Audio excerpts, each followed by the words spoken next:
masaa ya kuhama inalingananga na how rich you are.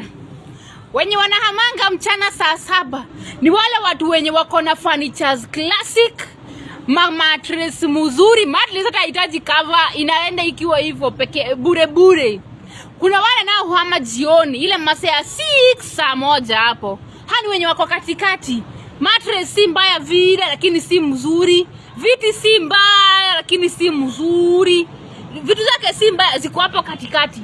Halafu kuna wale wa usiku wa manane, hukuona akihama na hukuona akiingia kwa nyumba. Anahama usiku, asubuhi mnapata kuna mtu aliingia kwa ile nyumba.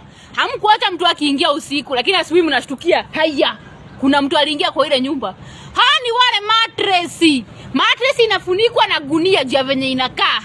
Huyo viti zake ni mararu, hata hana kiti. Vitu zake ni mararu, vyombo, kila kitu yake inakaa hobera. Huyo ni ule anapitia nini huko usiku. Msije mkamuona